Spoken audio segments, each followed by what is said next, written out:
Everyone tells you how to start a company, but too many miss out the important part of how do you exit a startup. It's easy to over-glamorize working on a mission, but do you want to work forever? A happy exit can give you financial freedom while meaning somebody else continues your mission and your hard work. Employees get rewarded for their sacrifices, and investors make a return on the capital they backed you with. A bad exit can mean you leave with nothing except for resentment.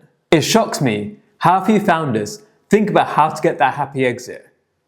Whatever your plan is, it's probably going to be wrong, but you should do it anyway. Why? Because if you don't, you might sabotage yourself. You might do things that put happy options off the table. In the early days, whatever you say, the investors won't believe you if they're smart. There's too many uncertainties. But you should have an idea for early employees. If they're going to take a pay cut to come and work with you and help you build your mission, they deserve a reason why to do that and how it could benefit them in the long term. First, I'll tell you your options from worst case scenario to best case scenario, and then give you tips and tricks to try and move yourself more towards the happy side than the sad side. Shutting down, unfortunately, is the most common type of exit. Things aren't working and there's little real value in the company. You sell what you can for parts, and if you can, return some money to investors. It's for when you've exhausted everything you think you can do, and it's time to end this chapter and go into something new. On the bright side, most founders that build really transformational companies, it's not actually their first startup. So by doing something, it doesn't work out, gives you that chance to go again if you shut it down. You leave with lots of lessons, even if not necessarily lots of money. It's not always easy to say a silver lining, and there's so much shame that can come as part of that, right? Understandably. But you've got to remember the alternative could be struggling for months or even years on something that's not really going to work out and your heart isn't in it anymore. To do a shutdown well, you want to try and wrap up all the loose ends the best you can. Try to not have any dodgy legal issues or tax implications. If you can wrap up all the different loops and then retire into the sunset and try to then get your head together again before going again, that's probably the best path for you. And if you can do that, you avoid damaging relationships. So when you do go again, those people can see how you handled it and are willing to back you again, even if you didn't actually get that super successful exit. One of my pet peeves is where people put on their pitch deck, exited founder or exited entrepreneur, when in reality, they shut down their company, they went bankrupt, or they liquidated, or something along those lines. And the first question is always going to be, as soon as you put exited entrepreneur on your pitch deck, or when you try and pitch yourself in that way, is what was the exit? So be cautious about this, right? You can say you tried companies in the past and it didn't work out, and that's totally fine. But if you pretend that it was a really happy exit and actually it shut down, you are going to be found out. And that's where the fact you're hiding it is a bigger problem than the company not working. Next is secondaries, and this can actually be a really great outcome. What's interesting about secondaries is that it might not be an exit for the overall company, but it can be an exit for the founder. And to explain what it is, you have to understand how capital raises are normally done. So usually when new investors come on board to a startup, new shares are issued that didn't exist before. So whoever already owns shares keeps their shares. In secondaries, what happens, it allows the people who already have shares in the company, so it could be founders, early employees, early investors, to sell their shares even though the company isn't yet listed on a stock exchange. And this can be crucial liquidity. And there are cases in the past where somebody has founded a unicorn, so $1 billion company, and been able to take secondaries on a later stage round. And in some cases, take tens of millions of pounds from that. So it then means that they're set up for life, even though the company is still going. And it gives them the liquidity to know that they're sorted, but they can keep pushing on the mission and never need to worry about their own finances again. That's not necessarily normal though. Most of the time, secondaries is looking at, say, for example, early employees and founders, where they might be taking a sub-market salary. And by taking a sub-market salary, it could mean even though on paper, from their shares they're worth millions, they can't get a mortgage or they can't get a big loan that they need to buy a house, for example. And through secondaries, they can sell some of their shares, maybe not all of them, and get that money that can really make a difference to their lifestyle, right? It doesn't mean they can retire, it doesn't mean that they're set for life. They're still invested in the company's future, but it means that they're not scrambling around and not having to fight to pay their bills. It can give them that peace of mind, but they still very much want to see the company succeed and want to keep growing with the company too. Secondaries have been quite common in the US for a while, but used to be a bit more taboo in the UK and in Europe because investors might have been worried that, oh, if I allow them to sell some of their shares, then they might lose their hunger. But that's changing now because from an investor's perspective, there's no point in keeping your founders too hungry because all of that stress about family life and paying personal bills distracts them from actually building the company. And it's just a good thing to do, right? If you can allow your founder and the early employees to get some rewards, then they can keep building and get that recognition they deserve. One thing to be careful with secondaries is about the terms you've raised money on. If some of your investors have put in terms which prevent that, you want to make sure that before you agree those terms, you understand exactly what's going on, and a good lawyer will be able to do this for you. Next, we have acquisitions. And while so many people in their pitch decks, or when you talk to early stage founders about IPOing or listing, in reality, the most common exit of a happy kind is from acquisitions. And acquisitions are what they say on the tin. It's where another company acquires you. And though many founders always seem to say that they're targeting an IPO, acquisitions are much more common, and especially of the happy kind, usually the best solution for many founders so that they can get liquidity, exit, and get cash in the bank. And there's different types of people who are going to buy your company, right? It could be competitors looking to take you out or to take on some of your IP or your market share. It could be larger players who want to enter a new market. So that could be big tech, for example. And there's 3 different reasons that people might buy you. One is eliminating a competitor. So it could be simply that you're going for the same target customers, they're bigger than you or they're doing better than you, and rather than compete with you, they're going to take your share instead. Especially in markets where there's price competition. Because if you're both racing and having to decrease prices, by them buying you out, they're able to increase their prices and make a bigger margin. Second can be for synergies. So if you've got a speciality in one area, the acquirer has a speciality in another area. By putting them together, maybe you could both make each other much more efficient, and the overall sum of the parts is better than what's individual. And the third way is a shortcut to quicker growth. So let's say somebody's trying to enter a new market and they've got no experience in that area. By acquiring you, that can mean that they can get there much quicker rather than doing it in-house and it taking much longer. Now you might imagine that you have an acquisition, you get the big TechCrunch article, whatever it is, and all of a sudden there's loads of money in your bank. And that would be a cash deal. But sometimes it can be more difficult than you think, because depending on the acquirer, they might not have their money to hand. And instead they might want either a fully stock deal or a part stock deal, where you get paid both in cash and in stock in the acquirer. The better your company's position, the stronger you are, the more decision-making element you have in it, right? If you're in a bad position, you need to get acquired, beggars can't be choosers. But if you're in a good position, you can choose whether you want more cash or more stock. And why might you want more stock, right? Surely you just want the cash. But imagine, for example, you were being bought by Apple in 2005. It could actually be a really smart thing if they're acquiring companies on a rocket ship to take stock in them. And it's better than you having money in the bank and having the interest rate in the bank, right? So it's something to think about what's the best method there. It really depends on those circumstances. You've also got to be careful because conditions tied to the acquisition. Maybe performance-based metrics. So it could be, this is the price, but if after the first year things aren't going as planned, then actually your stock is worth less. Or it could be you get a cash deal on X day, but it's spread out over 5 years, and you only get the later payments based on certain conditions of the revenue grows by X amount or whatever it is, right?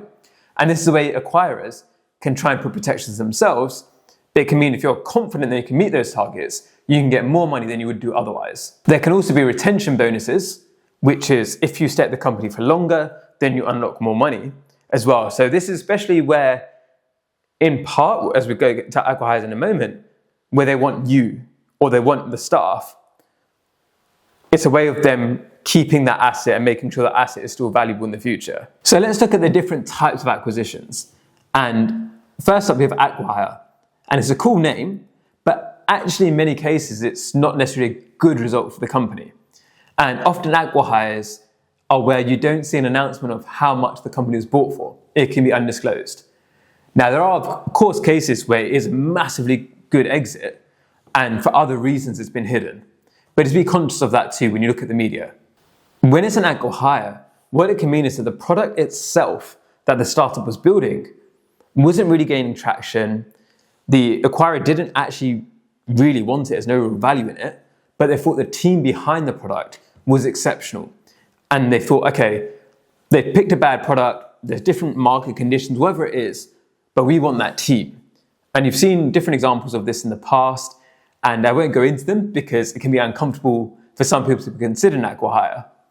But it could be, let's say the market has shifted, your product is now useless, but the team behind what built that product would be really well served in a competitor or a larger company. Sometimes an acqui-hire is actually a way to save the company and save the employees' salaries as well. So while the alternative could be shutting down, if you're in a position where cash is running out, the product isn't getting anywhere, an acqui-hire, if a founder is able to navigate that, can be really important for their future and for their employees' futures. So if you get an acqui-hire, maybe you don't get too much money up front, but you're able to get salaries and the protection for your employees. Congratulations on that. The second grouping for acquisitions is more on the strategic side, right? Strategic acquisitions, where you've got something they want. And there could be three different reasons for this, right? It could be, one, they just want to eliminate competition. It could be a competitor looking at you, you're taking some of their dinner and they want that part of the dinner too, right? So they're looking at you as you've done well, and by buying you, they don't have to compete with you anymore. The second part could be a new entrant, where it could be a larger company who wants to enter your industry, and rather than starting from scratch, if they buy you, they get that foothold already. And this is where you've got a good brand, you've got good systems, you've got a good company, so it makes sense to them, rather than to start that all from scratch, to just take you on board, right? And this is one of the best outcomes you can get, because if a large company thinks that you're the best way to enter the market, they'll be willing to pay for that privilege. And the third reason for these types of acquisitions is looking at synergies, right? If you're really skilled, you've got really great strength in a particular area, and the person buying you hasn't got that strength, but they've got strength in other areas, then by combining your top skills together, the overall end project is better than it would have been otherwise. So it's where the sum of the parts, where the sum of the total is better than the sum of the parts. So where 2 times 2 equals 5, right? And that can really make great sense for companies, right? And this is where, especially in a competitive market, you see it where they're going to be willing to pay a bit more for the company because they see the value to them as higher than it is to other companies. And these acquisitions can range from anywhere from 1 million to 100 million or even beyond that, right? Because it just makes sense for those companies. Next, we have the financial buys. So these are where, in reality, so let's look at private equity or something like that, where they don't really care about your business at all in terms of the mission, about the product, and not to hate on private equity people, but it's very much driven by finances. And if they look at you and think, okay, you've built a solid business with good revenue models, if we can upgrade that, if we can look at it in different ways, or we've got this experience, we can increase your profits. And they can just milk the money and then flip it around and sell it to someone else. And these ones can be difficult for a founder because it can be a really good financial outcome, but it could feel like selling out a bit, right? And this is where it comes down to you and what's important to you. And it can also be the case of where you don't have much choice, you're running out of money and different things are happening there. But these kind of financial acquisitions, you really need to have a really good solid base behind the scenes in order to make them possible. And you see it in the past, for example, with roll-ups, where a private equity house might buy lots of smaller companies in a particular industry, put them all together, get the synergies, again, as we looked previously, make the sum of the whole better than the sum of the parts, and then make a huge exit and sell it on afterwards. And to reiterate, there is nothing wrong with going down this path. It's a great business, right? And it really depends on your motivations. And finally, we have the mega deals. These are where companies become much larger, much more entrenched, and the deals become much more complicated. But if you look at, say, WhatsApp or other companies of that scale where it's a multi-billion pound deal, multi-billion dollar deal. And the outcome for the investors, for the founders, for employees can be absolutely amazing, right? And these are obviously very rare, but this is where everybody is celebrating, right? This is the true party moment. And to get to that stage is where you could stand alone on your own 2 feet. It could be that this is just a generational defining business. And obviously, for everybody, this is the dream. Whether or not you get there is a different thing. The next exit option, speaking of dreams, is an IPO, which is an initial public offering.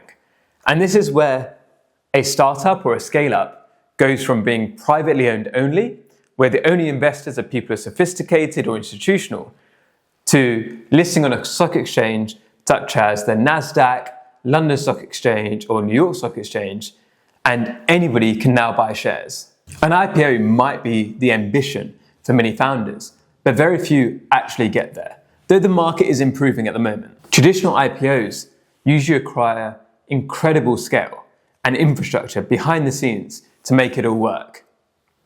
It is actually possible to list a lot earlier, but it has to make sense for your company at that stage. And this could be, for example, if you're profitable, you're making money at an earlier level, and the capital requirements and all of the regulatory requirements aren't actually a huge deal because you've got your house in order. You also need your investors to be on side with that plan. One thing to consider is that public companies are held to much higher standards than private companies. And there's a reason for that, right? Is that anybody investing in a private company has to have some level of sophistication or some level of financial knowledge.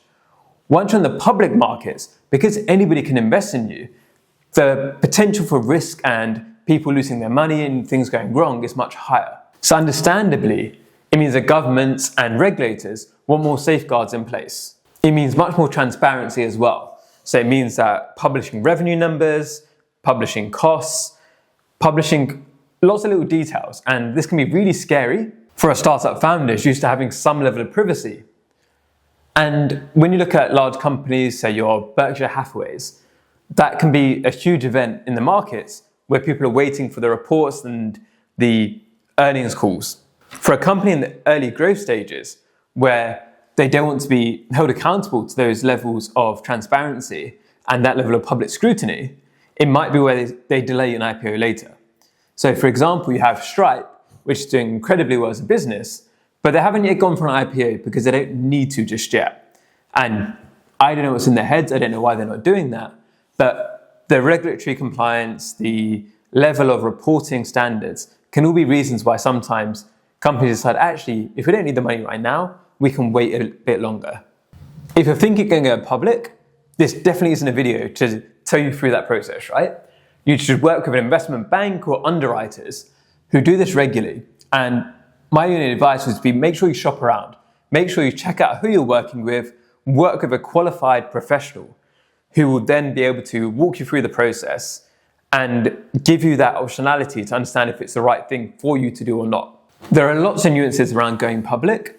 And for example, you can actually just do direct listing where you don't offer any new shares. You just list the shares that currently exist. And that's a way to go public without raising new capital. There are a few nuances around going public and different ways you can do it, and obviously it's a very complicated area. One thing you can do, for example, is direct listing. And that's where you don't raise any new capital. You just put the existing shares onto the stock exchange and allow them to be traded. One of the big benefits of being public is that you can raise money through public listings more regularly and from the general market when you need to. And because they have so much information about your company, it's often easier than having to go to private pitch decks and pitch to people individually.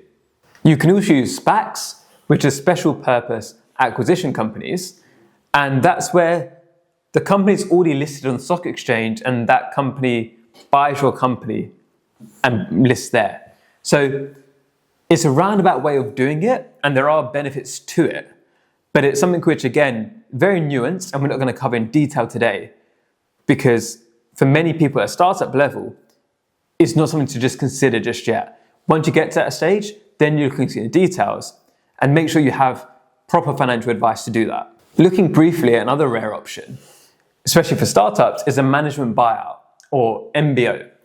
And what this is where, usually for established companies, where the founder wants out or the investors want out, but the senior leadership team who've been there for a while, who understand how the business runs, they will actually take over ownership and they'll buy it from the founders or from the current owners and run it as well. And this is where, if the management team really believes what's going on, they don't want the company to shut down, they can save it, or they can actually say, like, we should be getting the equity benefits of this, not the owner. What often happens in these scenarios is that a lot of debt is taken out in order to fund this. And again, it only makes sense to do this where the leadership team or the management who are buying the company think that they can really take it a lot further without the noise or without the external influence of the investors or the people on the cap table. It's unusual for startups just because generally the founder is so involved, and for a management to buy out, it usually they need to be there for quite a significant amount of time to have that level of conviction to want to do that in the first place. And for a startup, because it hasn't been going that long, generally it will just shut down and it can be started again by the management in a different sense where they can just have their own company. So there are your options. Let's now go through the exit strategies. The first thing to consider is making sure the alignment is there from the beginning. Exits can turn super messy if the people involved all want different outcomes. You want to be having conversations with those key stakeholders regularly, understanding what's on their mind, them understanding what's on your mind too. And this is involving co-founders, if you have any, your investors, again, if you have any, and ideally your employees and key partners. If they're working with you and trying to build something long term, they want to know where your head's at, what you're thinking, and what's a good outcome for you and for them. And you need to track who owns what. And this is done through what we call the cap table. And it's a jargon way of saying who owns what and listing it all out. So it's very clear what percentage is owned by who. Though in reality, they might all have different terms and different rights as well. I would hire a lawyer to make sure that when you're signing these contracts, that the nitty-gritty is all correct and there's nothing that can catch you out. But one thing to highlight early on is liquidation preferences. And this is where usually a large investor or a venture capitalist will put in a condition where they get paid back first before everybody else does. And you need to be aware of this, because if you shut down, you think, okay, some money in the bank, that's my money. It might not be. It might be actually you have to give that back to the investors before you can pay yourself, before you can give anything to employees. So understand that there's different terms and conditions in place that can mean what you think is a good outcome might swing in a different way. If you have an acqui-hire, for example, it could be that you get a small amount of money and all of that money actually just goes to your investors and none of it comes to you. And if you don't understand this and you don't read through the preferences and through the terms properly, you might end up feeling screwed over, but you don't in that position, right? Make sure you have the support early on to make sure this doesn't happen to you. And you want to be managing your cap table properly. So if you're in the UK, we recommend Vested, and they're one of our partners, but it keeps everything above board and you know who owns what, and especially if you're trying to give it to employees, making sure it's all clean and it's all simple. Investors can also put in terms which mean that they can block exits if it doesn't work for them, even if they own less than 51%. So investors, especially large investors, you've got to know what you're getting into bed with, right? You've got to understand how they're going to think about different situations and what makes sense for them. Because for you, you might raise a round that gives you a valuation of 10 million. And then you might sell at 12 million. And if you own 30% of that, happy days, right? That's 4 million. That's great. Quick maths. But for the VCs or the investors, if they put in money at that amount and they get a small amount back again, that's actually a waste of their money, because their entire model is based on massive home runs. And they need to return money to their LPs, their own investors. So they don't want you to sell for a small amount. They want you to keep working, and they'd rather you fail and keep trying hard and keep trying to go for a massive $1 billion exit than to return a small amount back, because then they need to then invest that somewhere else. So you should be understanding and talking to your investors about what's a good exit for them. What do they want? Because if that doesn't align with you and they can block an exit that you want, that's a problem. But if you didn't do the due diligence to check that, then that problem's your fault. And you have to take accountability and responsibility to make sure you're asking these questions. The next thing is being as clean as possible. And if you want to get acquired or you want to IPO, nobody wants to do that for a chaotic company. You have to have your books in order, your legals in order, all of that stuff in order. Otherwise, you're a problem, and nobody wants a problem, right? If you've been running a company for a while, you'll know the pain of when there's something goes wrong with taxes or legal stuff. And it's just a hassle. Nobody wants that. And if potential buyers are sniffing around your company, and the first thing they see is oh, there's an outstanding lawsuit, or there's an outstanding this, what do you think they're going to do? So what does being clean mean? On the financial side, it's having good records of your P&L, your balance sheets, your cash flow statements, all of the major pieces of data you should be tracking for your particular type of company, whether that's your lifetime customer value, whether it's your customer acquisition costs. The main stats that they're going to care about, right? The monthly recurring revenue. And whatever these stats are for your type of company and your revenue model, you should have a long-lasting and long track record of this so they can see the trends. You have the legal docs. So this is your incorporation documents, the board minutes when you've had things like that, the IP law, the patents if you have any, your trademarks, where if you've had different situations in the past, how they were resolved, and all the documentation around that. Everything related to the human resources side. So one thing people try to do is try to be really smart about some of this stuff. But it's actually good to just use standard employment contracts. Because imagine if somebody's going to buy you out and you've got some crazy contract clauses, they now have to work out how they're going to change that to fit the rest of their company. You also should have in there how you giving equity to employees if you are, the org chart, so how does everything work, what responsibilities people have as well.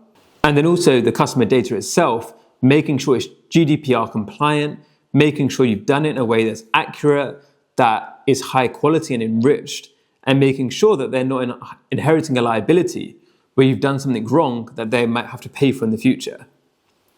And then the other part of this, as you mentioned earlier, is your cap table. So it's a very clear record of who owns what in the company. As you get close to the acquisition, or an IPO, is make sure you have an external body that can independently verify these numbers and the documents you have. So it's all trustworthy and all above the board and just making your life easier. And obviously at the right at the start of a company, it's all chaos, it's all madness. We've had the same thing. But then as you get larger, these requirements become more and more difficult. So the earlier you can fix your house and get it in order, the better for you longer term. This next part is talking to you directly as the founder. You have to be exitable. And to borrow a quote from The Dark Knight, is that you either die a hero or live long enough to become the villain. And there's many situations of this, right? Superstar founder, done incredible things, but they don't know when to let go. And then they start becoming a burden on the company and holding it back, and maybe they actually sabotage its chances. You want to exit before everybody needs you to leave. If you make the company too dependent on you and your brilliance, you actually limit your exit opportunities and make yourself less attractive to a potential buyer. Yes, you've put in the blood, sweat and tears to get the company off the ground, but by the time you get to a mature stage or by the time you get to exit level, it should be that any competent CEO can run your company because you've put in good systems and you've got everything in order to make that possible.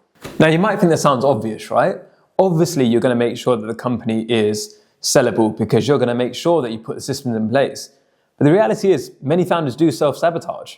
One reason is just that they get too attached to their business, where it becomes too much of an emotional drain for them, and they can't then see what the objective best thing for the company's future is and the best thing for the mission. And it starts to become more about their own ego as opposed to what the mission is and what they hope to achieve and the impact they can make. It's like an overly protective parent who doesn't let their child spread their wings. Their intentions might be good, but the outcome is actually negative. Another reason for self-sabotage is that they have a number in their head which is just unrealistic and they're being stubborn and won't let go of it. And rather than taking the best option on the table, they keep thinking, no, we can do better than this, when actually they can't. And you can't sell your company, you can't exit your company unless you're willing to accept what the best offer is on the market. And the third part, again, attacking you a bit here, is where people overestimate their own abilities. And I've probably done this in the past myself, but it's where you think the company can't possibly run without you. You've got to micromanage, you've got to swoop in, you've got to be the hero everywhere, you're going everywhere all the time.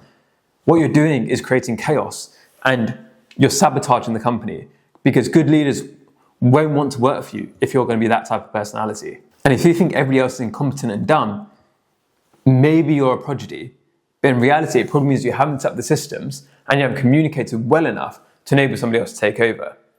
And we can sometimes compare it to the amazing once-in-a-lifetime level of founders such as Bill Gates and Mark Zuckerberg and people like that, who led their company for decades.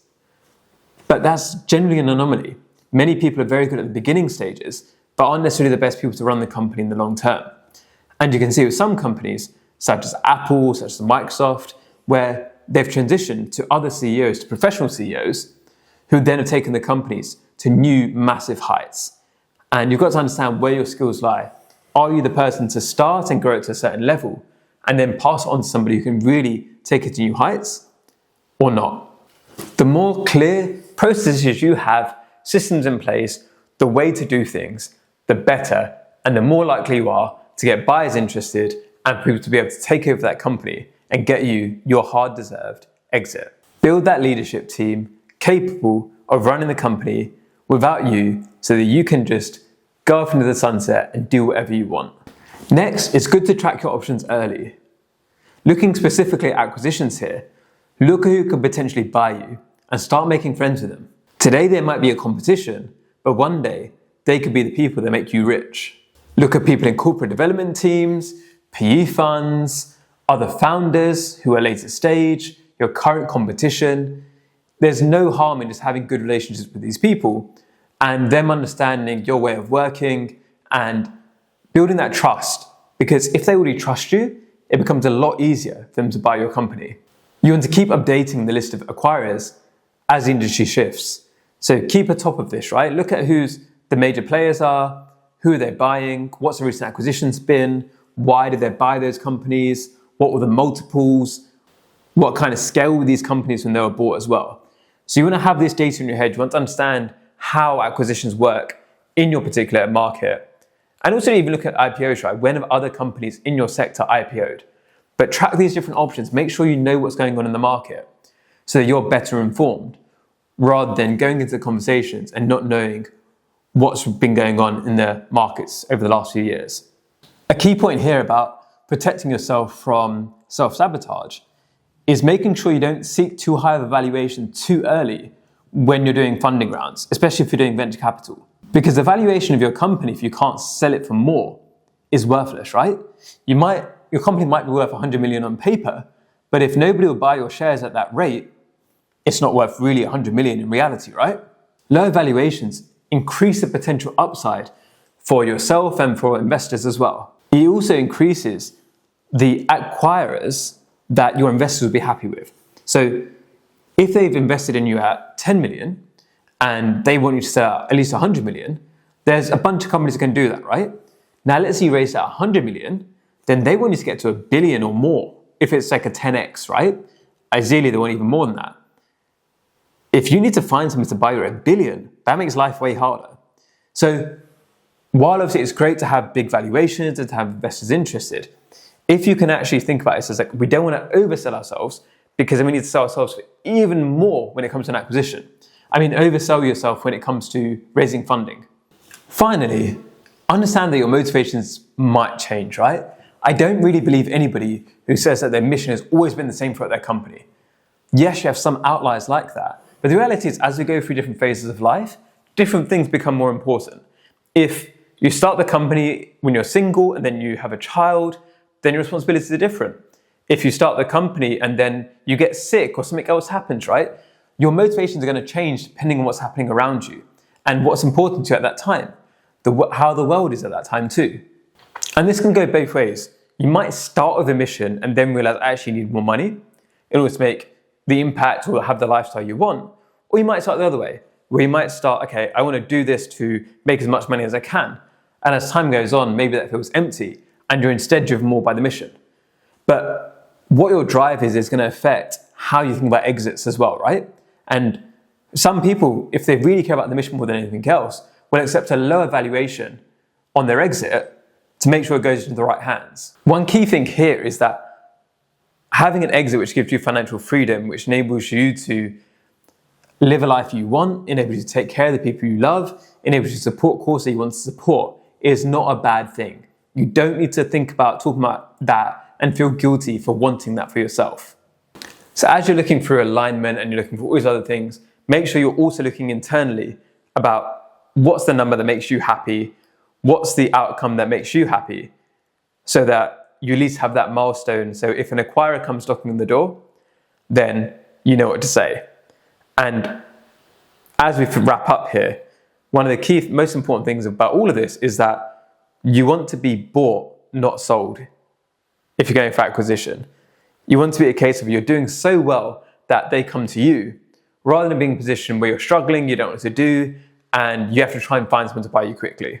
So again, hope you enjoyed this video and catch you soon. Make sure to check out the other videos too on this page, which are about all different types of starting and growing this startup.